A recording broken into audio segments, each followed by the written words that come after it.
عميد كلية علوم الحاسوب وتكنولوجيا المعلومات يخترقوه الكترونيا.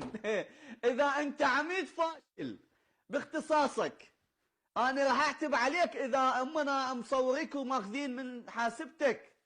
تخيل عميد بالبصرة، تمام، عماد شعلان، انفضح ونزلوا له بالمواقع الالكترونيه برمضان ناصب كاميرات سريه، تمام، ويجيب بنات. طبعا هنا هذا ماخذ وضع رايح زايد.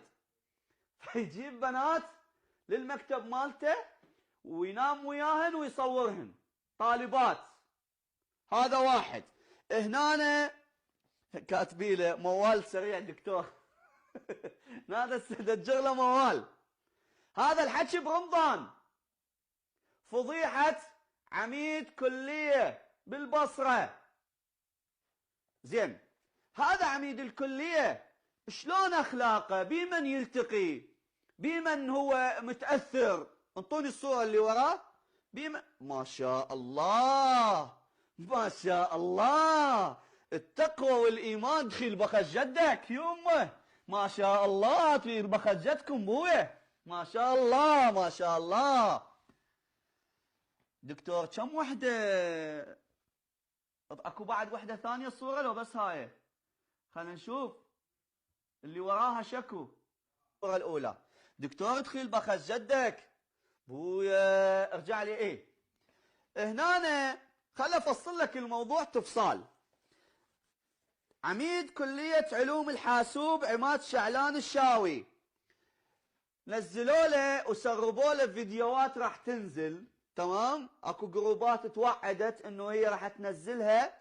هنا يجيب طالبات، ومو بس طالبات، حتى ولد.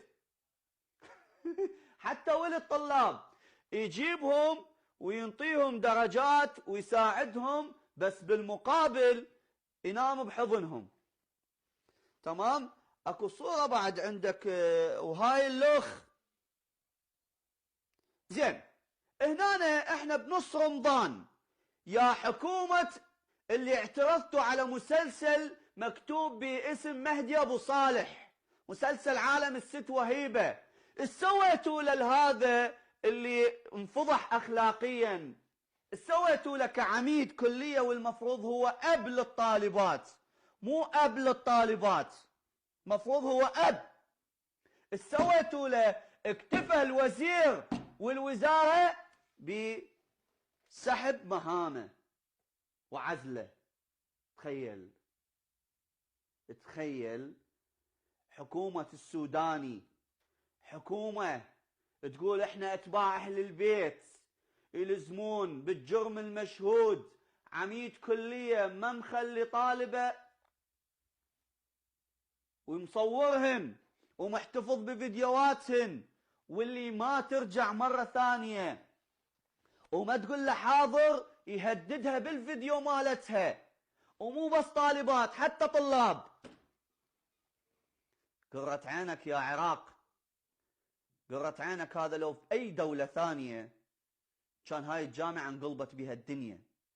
أنا بس أريد أسأل، هسه اليوم الآباء والأمهات بالبصرة اللي عندهم طلاب وطالبات بهاي الجامعة شنو موقفهم؟ شلون راح يباوع البنته؟ على مود درجة ودرجتين العميد مصور بناتهم، على مود تجر له موال للعميد، وإذا جرت له سويحلي العميد ينطيها إعفاء. قرت عينك يا عراق بالعافية. لا، وكله لقاءاته ويا شيوخ وسادة وهاي.